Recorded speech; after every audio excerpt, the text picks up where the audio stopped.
Welcome to Tucker Carlson Today. So, the insanity on campus really is a bottomless well. You could devote yourself entirely to telling stories of people who are crushed, trying to exercise their right of free speech. We spend our lives hearing those stories, and we try to go through them, winnow through them, to find the best, the most revealing, the most interesting.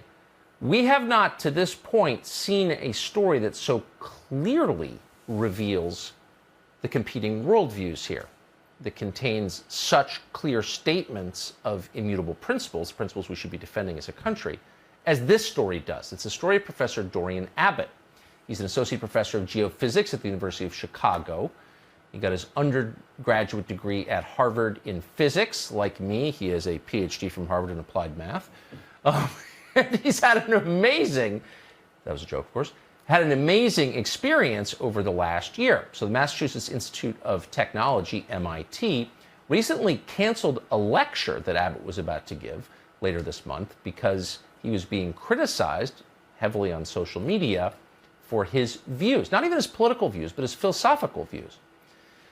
So he responded by writing an op-ed, co-authoring an op-ed in Newsweek in August that kind of laid out what was at stake. We are very happy to have Professor Abbott join us in the studio today. Professor, thanks so much. Mr. Carlson, thank you for having me. So what's so interesting about this, you've seen a lot of different, and trust me, just given what we do, we hear from a lot of different people.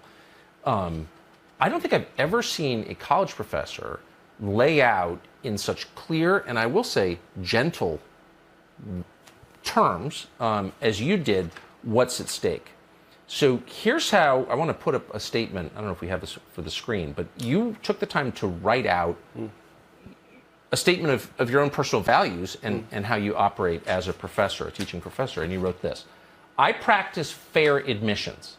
I select students and postdocs on the basis of scientific ability and promise. And I do not discriminate against any applicant based on anything else, period. I encourage freedom of expression and the creative exploration of ideas in my group. That's exactly right. And I value diversity. Yes. I've advised a number of people from various different races, people of color, people white, foreign students, sure. American students, men, women. It doesn't matter to me. But what's important to me is that everyone be given a fair chance. Yes. But I select on the basis of scientific ability. Now, you're teaching and doing research, I think, at the highest level this country offers. I mean, based on your credentials, and we mock credentials a lot because most of them are hollow. But you know, a PhD in applied math. It's not about credentials; it's about the product. Well, but certain not all credentials are the same. You know what I mean? If I'm a doctor of sociology, a little different from having a PhD in applied math. And the promise of the hard sciences is they are quantifiable, they're measurable, that you can actually sort of determine someone's ability without reference to the, his race, for example. Well, what's critical is the empirical test. Right, exactly. So if I develop theory, I'm a theorist. If I develop theory, I make a prediction and somebody tests it. And I'm wrong sometimes. I'm actually wrong a lot. It's okay to be wrong as long as you're being creative and coming up with new ideas. Right. So you've summarized in your statement of values and in the sentence that you just uttered, kind of the promise of science, of education, really of a free society. Yeah. Nothing you're saying is controversial or different from what I assumed everyone believed growing up in this country, but it is different from what people now believe. So tell us your story. Tell us what happened, how you wound up here today. Well, so a year ago, I was uncomfortable with how things were going on campus and off campus. At the University of Chicago. At the University of Chicago and in Chicago. Yes. And what I mean by that is I was uncomfortable with ideologies that discourage discourse, because when you can't speak with the other side, the only recourse is violence. Yes. And I saw that playing out in the summer of 2020. And so that made me uncomfortable. And then on campus, I was uncomfortable with the variety of sort of diversity, equity, and inclusion efforts that to me appeared to be discriminating against certain groups of people. And I felt that didn't treat them as individuals worthy of dignity and respect. And to me, that has to be the fundamentals of any moral system that we're implementing. Yes, that individuals have value as individuals, as distinct from their group identity. Exactly. So I think that's something that we can't abandon, even though I think it's important to help the disadvantaged people. Yes. So things that I do, I've taught in a program a night high school for people who've been imprisoned. Yes. And who are now out of prison. I regularly work with the homeless almost every week. These are very important things to me. I love working with students who are disadvantaged as well, but we have to ultimately treat every person as an individual, and we can't, I'm not comfortable at a university with saying, well, you're an Asian student, so we're not going to give you the same chance as some other student. Right. I will say you don't have to answer or not. You sound like a believer in the way that you live. You don't have to say if you are or not, but if you are, you're a credit to whatever belief you hold. Okay, so you're expressing once again views that were the basis of our society like 20 minutes ago. So did you say any of this out loud? Apparently you did. Yeah, so I was self-censoring for a while. I was uncomfortable, but I also understood that it was a dangerous thing to speak out on these issues. I could see what was going around. I saw how people were talking about them. And in the fall of 2020, I stopped self-censoring. And so what initially happened was I asked to give a lecture.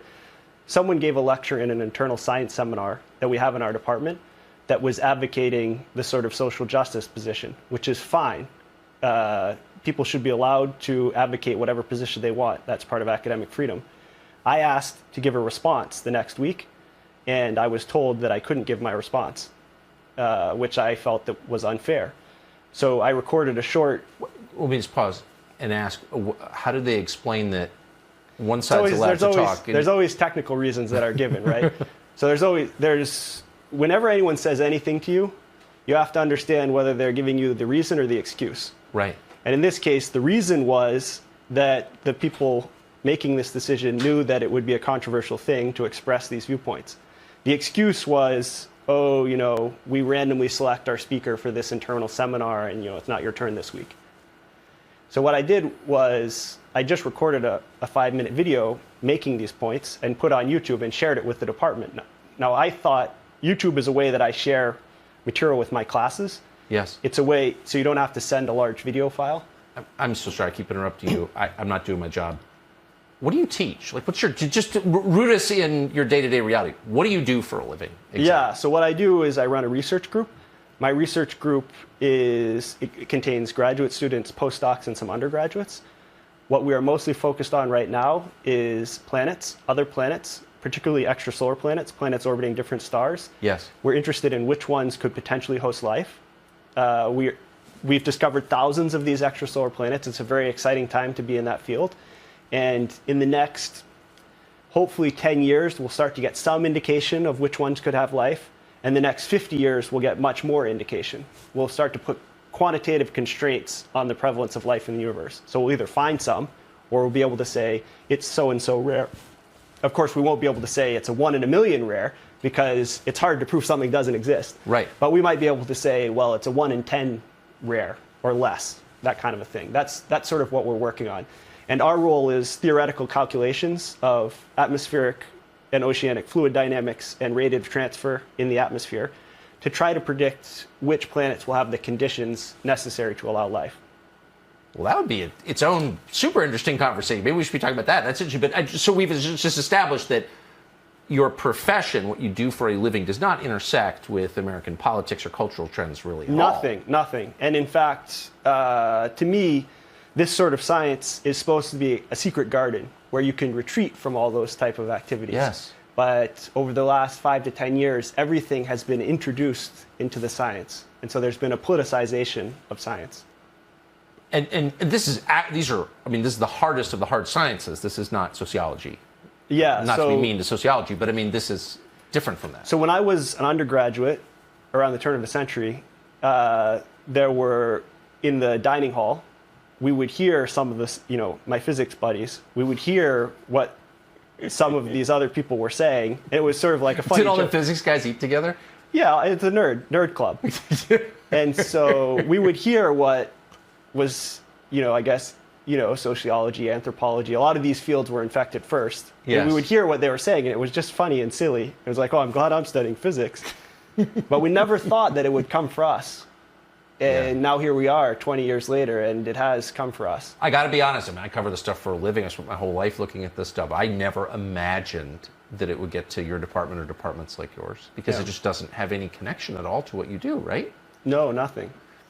Again, one more digression. You're not the only professor in this department, Yeah. or who's got this worldview, science-oriented worldview. What do the other professors think?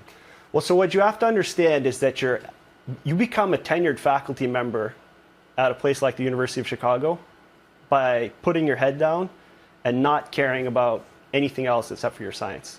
Yes. And so that's the mode that most of the faculty in my department and in other departments that are similar around the country are in the sciences. And so they just want to ignore this stuff and move on and, get their grants and get the science done that they're really excited about, build the next cool laser. They don't Right. care about this stuff. But the problem is that there's a small group that's extremely committed. You could call them the woke activists or the social justice activists.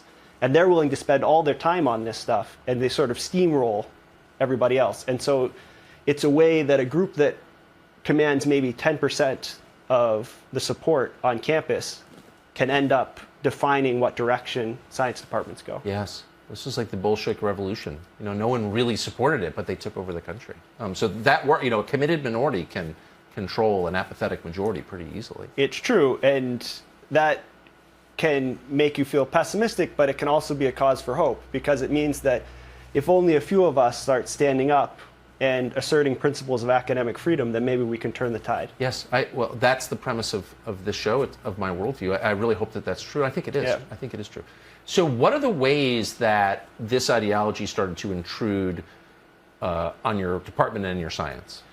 Well, so in my particular field of science, it's mostly coming through this diversity, equity, and inclusion, these offices and these administrators. So the schools have all hired large numbers of administrators and deans of diversity, equity, inclusion, et cetera, et cetera. And it acts as a sort of a Trojan horse for the woke ideology to get into the hard sciences. There's actually a book I want to mention to you and your viewers. It's called Counter Wokecraft.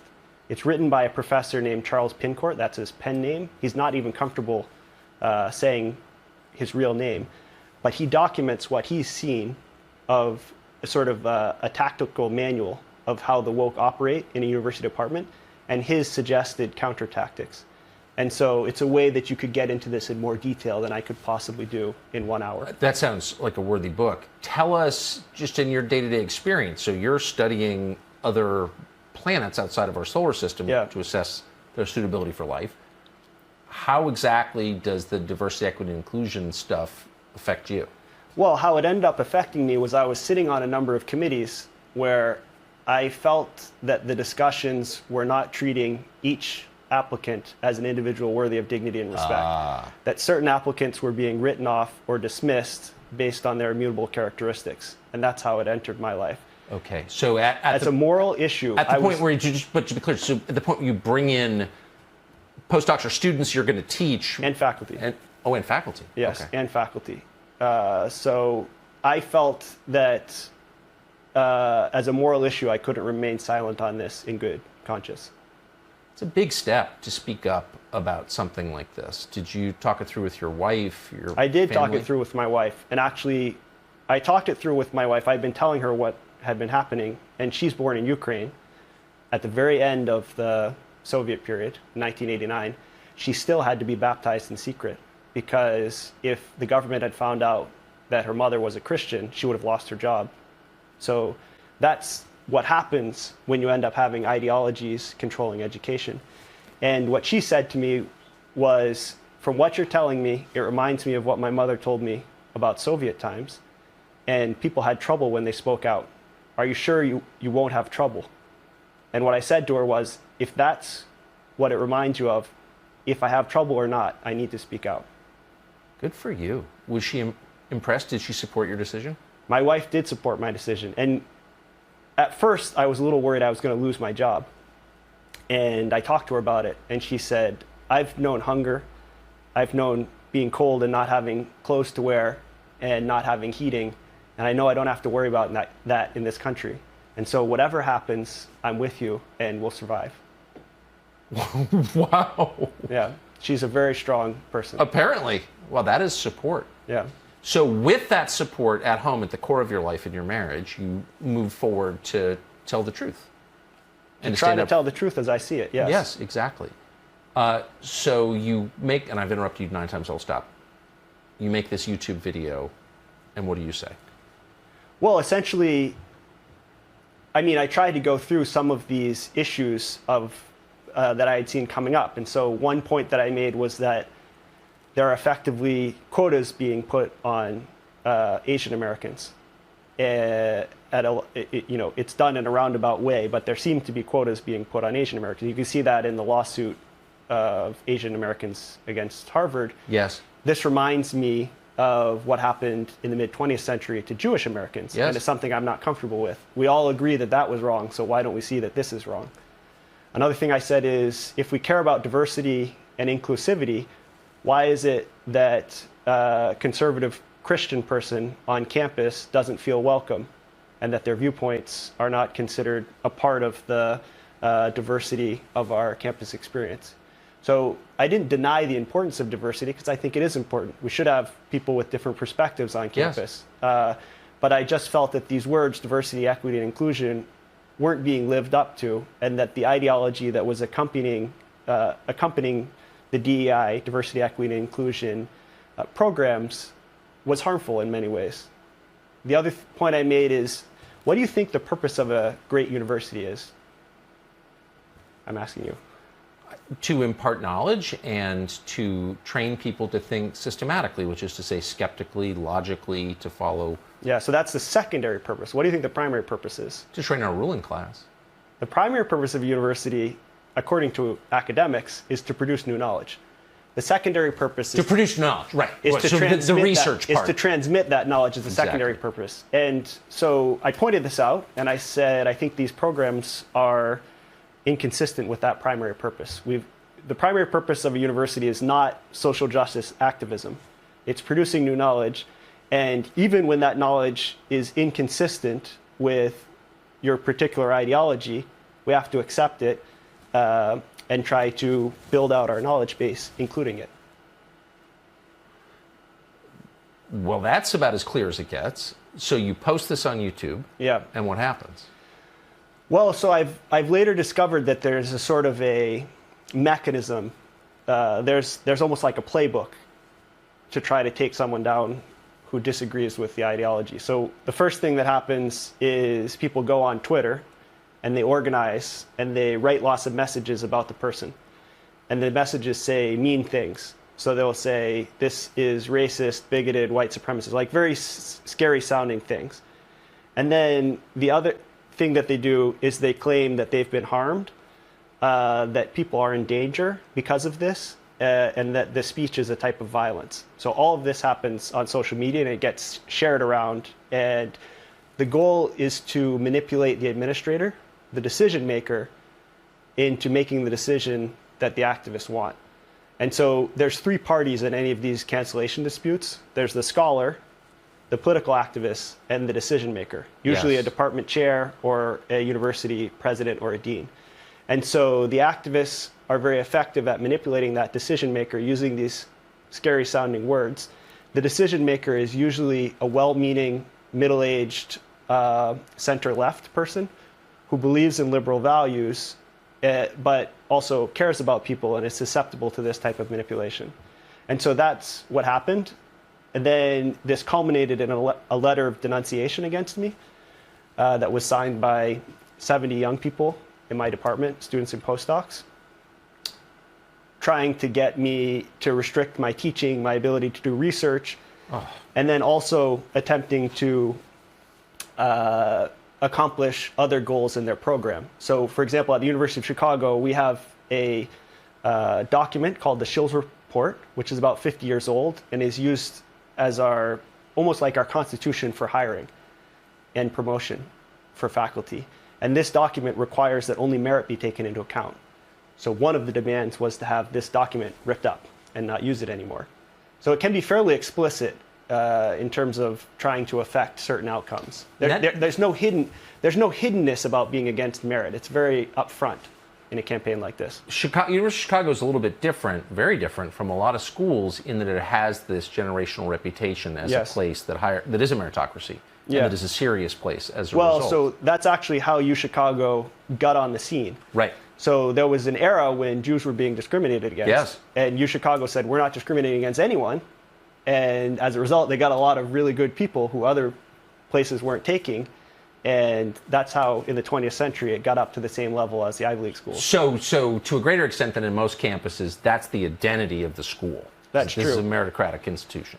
Yes. There's actually 3 documents I'd like to tell you about. One is the Shills Report that we have, which is about merit-based hiring. The second is the Chicago Principles, which is a document about 10 years old.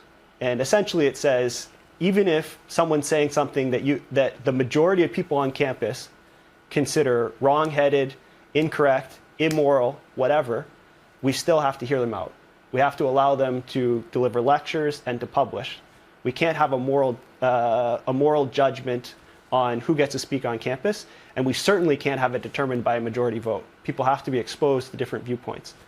And the third thing I'd like to tell you about, which is very important for academic freedom, and it's often neglected. So everyone knows about the Chicago Principles, but there's also something we have called the Calvin Report, which was from the late 1960s in the Vietnam era. And what the Calvin Report does is it tries to ensure institutional neutrality. So for any major social and political issue, like pick one, abortion, it says that the university cannot take a definitive stance for or against. Neither the university corporate as a body, the president, the provost, the deans, or the department chairs cannot take a definitive stance for or against, because to do so would be to censure any scholar who disagrees and to say that we have a majority opinion. And so that would discourage the academic freedom of that scholar. And it would discourage our ability to accomplish our mission, which is to produce new knowledge. Because knowledge isn't produced by majority vote. You know, sometimes it's what everyone thinks is a crank is the guy who has the right scientific theory. Yeah, Galileo. Yeah, is an example. Yeah, and many others. But there's many examples. Many examples. And that's true in the arts, too, by the way. Yeah. And that's the whole point of incubating genius and of creating institutions that protect people with unpopular views. Okay, so it sounds like if there's any school in America that had the firewalls in place to protect your dissent, it would be Chicago. Yes. And so what happened as a result of this was there was sort of wishy-washy behavior from mid-level administrators. But the university president stepped in and issued a strong statement and just said, our scholars can express their opinions any way they want, in any forum they want, and we are not going to punish anyone for that. And that died down at UChicago. Good that for was the end him. Of it. His name is President Zimmer. Yes. He's been a stalwart defender of academic freedom. I know he has, and probably not gotten the credit he deserves. No, he has not gotten the credit he deserves. Cannot be easy being him. He's gotten a lot of hatred for the stances he's taken, in fact. Well, bless him for doing that. What about within your department? Well, within my department, the department is bifurcated. There is a camp that believes in academic freedom and a camp that might pay lip service to academic freedom, but uses language involving harm to try to limit what other people would say. Were you physically assaulting a lot of students? No. Sorry. You're obviously as a compliment, such a gentle person. It's just very obvious that you've lived your life in science and you don't seem like someone who's beating your there's no physical harm happening. There's no aggression. It's all language. It's just expressing. Essentially, the claim is that by expressing my opinion, I have aggressed against people who are in some sort of oppressed or underprivileged group, defined in some way. It seems like the opposite is happening. It seems like people are expressing a lot of aggression toward you. I don't want to make myself out as the victim. No, Mr. I get Carlson. it, but it just the inversion of language fascinates me. It's interesting. It's often the exact opposite, the mirror image of what's really happening. Okay, so there you are, you put this out, they attack you on social media as an abuser and a white supremacist or whatever, an evil man. But the president of the university stands effectively on your side. Yes. What happens next? Well, so during this period, I said, "What? I just got hit with a ton of bricks. Yeah. You know, what the heck was that?" I thought I was just saying what everybody believed, right. And they tried to squash me and ruin my career. What happened? Yeah. And so I start reaching out to different people. Lee Jussum reached out to me. He's a professor of psychology, and he was teaching a course on these issues at Rutgers. And he said, "Oh, will you attend our course and tell us what happened?" It's sort of a case study. And then I ended up continuing to attend his course. It was all on Zoom because it was coronavirus time. Yeah. And so I learned a lot, and I made other connections. I was asked to join the Academic Freedom Alliance, which is a new group that supports academic freedom. Professor Robert George at Princeton is one of the leaders of this group. Yeah. I was already a part of the Heterodox Academy. I got involved with FIRE, Foundation for Individual Rights and Education. I met with some of the leadership at ACTA, the American Council of Trustees and Alumni. I started networking and trying to understand what had happened and how I can be effective. And as part of this, there was a professor of business at Stanford. He's an expert in game theory. His name is Ivan Marinovich. And he organizes something called the Classical Liberalism Seminar. So classical liberalism is sort of a general theory that developed in the Anglosphere starting 200, 300 years ago. And it contains both what we call liberals and conservatives in this country. But it does not contain what we call woke or social justice, who are illiberal. They don't believe in liberalism. And liberalism basically involves talking together, offering evidence, discussing things, and making decisions in a rational way. And so he has this classical liberalism seminar that he organized in response to the craziness that's been happening. And it's a great seminar because they have controversial speakers, and it's only faculty who attend by invitation only. So everyone can trust who's there. It's about once a week. It's all faculty. There's about 50 people. And you can feel free to say whatever you think. So Yvonne and I started discussing things as part of this group, and we decided to write an op-ed expressing our opinions. And that's what published this summer in Newsweek. Yes, in August. In August, yes.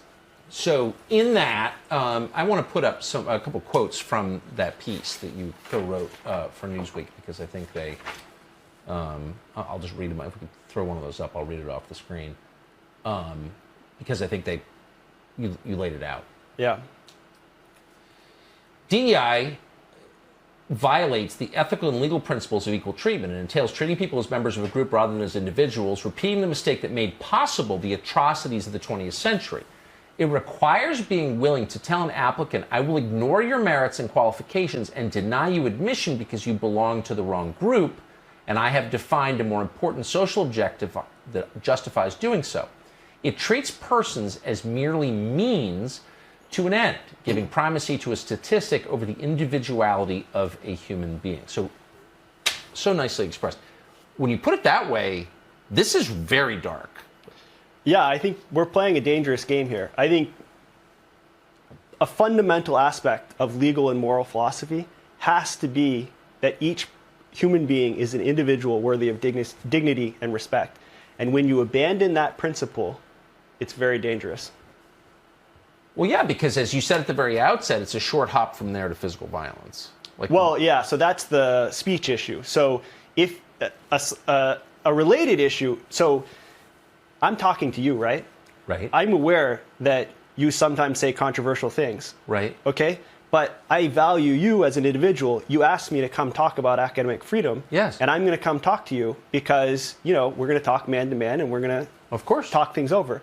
Now, and you speaking to me is not the same as ratifying all of my different crazy opinions, which you may disagree with, but that's not the point. If you didn't talk to everyone you disagreed with something on, you wouldn't talk to anyone. Right. So part of respecting someone else as an individual worthy of dignity and respect is allowing them to speak and then engaging with them in discourse. If you take away that, then if we have a disagreement, how can we settle that? Well, exactly. Just violence, yeah. And I think inherent in that is allowing a person to explain what he thinks. people to describe their own views. Exactly. I mean, it would not be fair of me to say, Professor Abbott thinks this, that, and the other thing. Well, why don't I just ask him and let him describe what he thinks? Yeah, so in these Twitter mobs, that's one of the tactics that gets used. And so they'll say, like, I read some of the things that they were writing about me, and I was like, that guy, he sounds terrible. Whoever said that, he's terrible. Who is that guy? But it had nothing to do with anything that I've said. So that's one of the tactics, because then once you've built up this straw man enemy, then you can knock him down easily. Of course. Yes, I have lived this. Quite extensively, in fact. But, you know, I'm not a scientist, and I haven't, you know, spent my life studying applied mathematics or other planets. So it must be, so I sort of expected maybe a little more than you. How did this affect your life, your circle of friends, your job? Like, Well, you go from being famous among a small group of fellow experts to being kind of nationally known. Like, what happens then? Well, I hope that I don't become prideful and that I can continue to live my life morally. And I know that's difficult when people know your name. It is difficult when people know your name, but it's absolutely the right goal. But certainly, it used to be that my theories were judged only on their theories, and I fear now that that may not be the case any longer. However, it's a small sacrifice to make compared to the sacrifices that other people have made for freedom. Amen. I can feel the resolve in those words. How has it affected your friendships with people in the university? You know, maybe I lost some friends and maybe I made some others. So Yeah. it's okay. I like the people who support me and want to talk about these issues seriously. Yes. Non-scientific question, but what percentage, roughly, would you say of tenured professors at a place like Chicago fundamentally agree with you? Depends what you mean. Yeah. So there's two issues at play here. The first issue is the criticisms that I've made of diversity and equity and inclusion programs. I don't know what the percentage is who agree with me on that on campus. What I do know is that according to a recent Pew poll, 74% of Americans agree with me. Okay, Yes. So that may not be true on campus, but 74% of Americans believe that when considering hiring and promotion, only relevant merit should be taken into account, even if it means less diversity, while at the same time, 75% of Americans think that diversity is important. So I do know that the views I'm expressing are held by a supermajority of Americans, which almost Right. nothing else is Yes. these days. So that's issue number one. But issue number two is the academic freedom issue. Yes. So whether you agree with me or not, do you agree that I should be able to speak? I would say I hope that the majority of faculty agree with me on that, but I don't have the numbers to tell you for sure. I guess what I'm asking is, have you had other professors take you aside or text you Yeah. to say, bless you for what you're doing? Yeah, so a very large number have. Very few have spoken out publicly, but I want to talk to you about someone who has. Great. So this is a man of very high integrity. His name is David Romps. He's a professor at Berkeley. How do you spell his name? Romps? R-O-M-P-S. Romps, okay. Yeah, he's a professor at Berkeley, and he was the director of a center, like a research center, which includes a number of faculty, maybe 10-ish faculty, a lot of grad students, postdocs, so 50 to 100 people in my field. And yesterday, he announced that he was resigning as the director of this center. And the reason is that, we're probably going to get to this, but I had a lecture canceled at MIT recently. Yes. The reason he's resigning is, as part of that, he asked the other faculty in his center if they could invite me instead of the MIT lecture as a statement of support for academic freedom. And apparently it became clear that not only would they agree to inviting me for this purpose, but they never wanted me invited on to Berkeley campus ever again. And he was so upset with this sort of violation of academic freedom that he resigned publicly. And he posted that on Twitter. And in just one day, more than 20,000 people have liked it. It's gotten 1,000 comments. He took a very brave stand that very few people are willing to in the modern climate. Good for him. Yeah. So let's back up, and if you don't mind describing your experience with this lecture, which I'm proud to say was called the Carlson Lecture. Yeah. I'm not the smartest Swede out there. I don't know who it's named for, but what is the Carlson Lecture, and why were you asked to deliver it? So this has been going for 10 years. There are a variety of different honors and types of recognition in an academic career. They're important for promotions. So I'm a tenured professor, but I'm an associate professor. So I got to get up to the next level. It's just kind of like silly games like everyone has in every field. But does that determine your pay, for example? Yeah, it affects your pay. Yeah. And, it can have some effect on your ability to get grants and things like that. And so as part of building your case up for getting those promotions, you can get these recognitions, like being invited to give a big lecture. And so the Carlson Lecture is one of them. Only the top people in the field are invited to do this. You give a large public lecture for like 500 people, and then you visit the department at MIT. About your research? About a outreach level of your research. Okay. So not about the cutting edge research, but about things that you can relate to the public in a coherent and interesting and engaging way. Interesting. And then you also give a technical lecture at MIT, and you visit for a week and meet with the faculty and students and discuss future research projects and things like that. So I was selected to give that lecture. I was supposed to give it, actually Thursday is when it would have been. Now, just to be clear, that lecture had nothing to do with what we've been talking about. Zero. Absolutely nothing. No, couldn't be further away from it than anything. Purely about your study of planets and other solar systems. Yes, exactly. And actually, anyone who, I don't know when this is going to air, but it's going to be given at Princeton. Wait, but why isn't it being given at MIT, which you think of as a very serious place? Because there was another Twitter mob that was upset about my essay with Yvonne this summer. And in fact, after the essay on Twitter, a strategy developed. So you can actually watch the thinking of this group in process because they post it publicly on Twitter. And so the strategy developed as a way to increase the pressure on me and anyone else who might disagree with what's happening on campus. The strategy developed to never invite me to give seminars again and to find replacements of other people who could deliver a seminar on the subject areas that I have expertise in. And the reason that's important is because our scientific work we distribute through academic articles, but also through public lectures. Yes. That's how we get it out. And so it's a way to cripple someone's scientific career and put pressure on them not to speak out against what's going on. So given that the complaints against you had nothing to do with the subject matter you've devoted your life studying, yeah, nothing to do with your research, MIT can't possibly cave to that. Yeah, well, so what happened was within a week of this Twitter storm, the department chair sent me an email and asked to talk. And I thought he was going to say, look, MIT defends academic freedom. We know that what you're going to talk about has nothing to do with your opinions on merit hiring. But we've got these students who are upset. And so we're going to explain to them that if they disrupt your lecture, they have the following penalties, 1, 2, 3, 4. We're going to have security, and we're going to go ahead with it. But instead, he said the lecture's canceled, and I was in shock. I didn't think that could happen.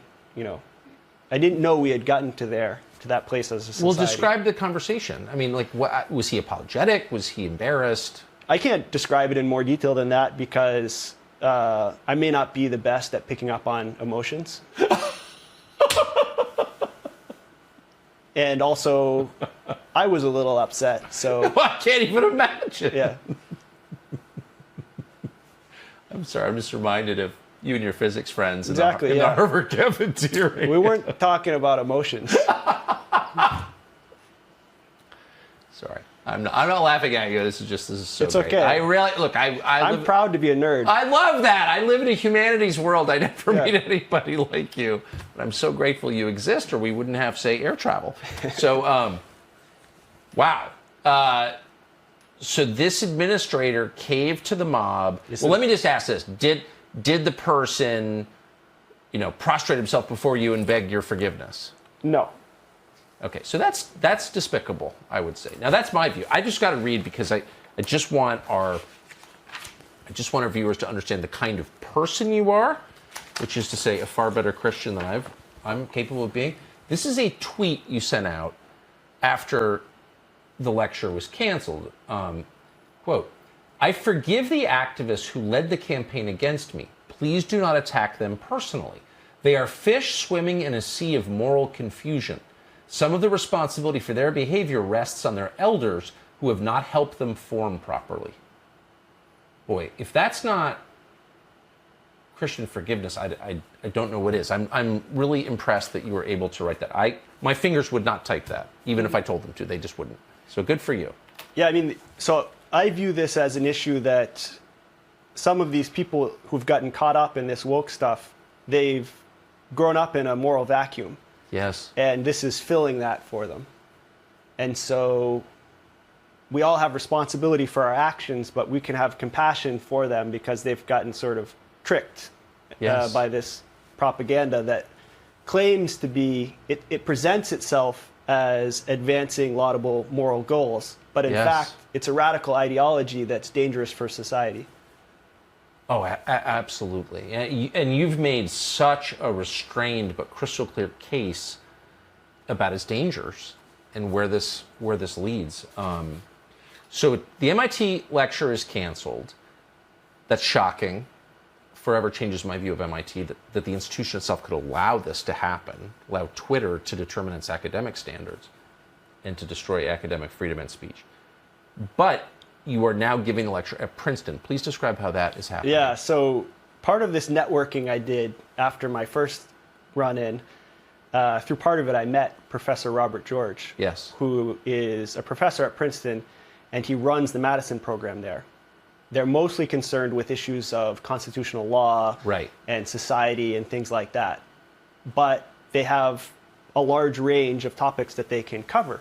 And so I contacted him when this happened, and I said, "Wow, this is crazy." And he said, "Oh, this is not good." And he said, let us organize your lecture for you.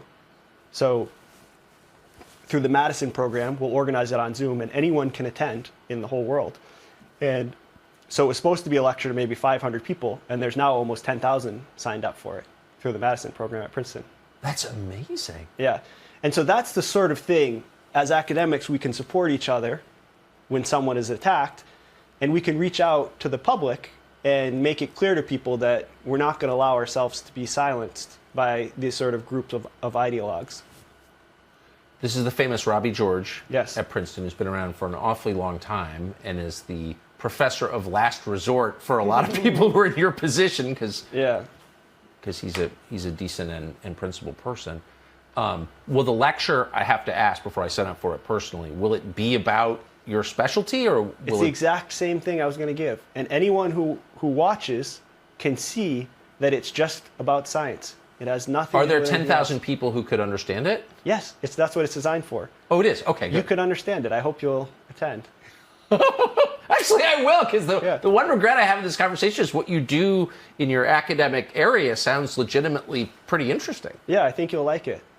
It should be engaging, and anyone in the public should be able to enjoy it. You know, with any scientific lecture, when I attend a scientific lecture, I don't understand 100% of the things that are being said, but I designed it so that most of it, everyone should be able to understand. Interesting.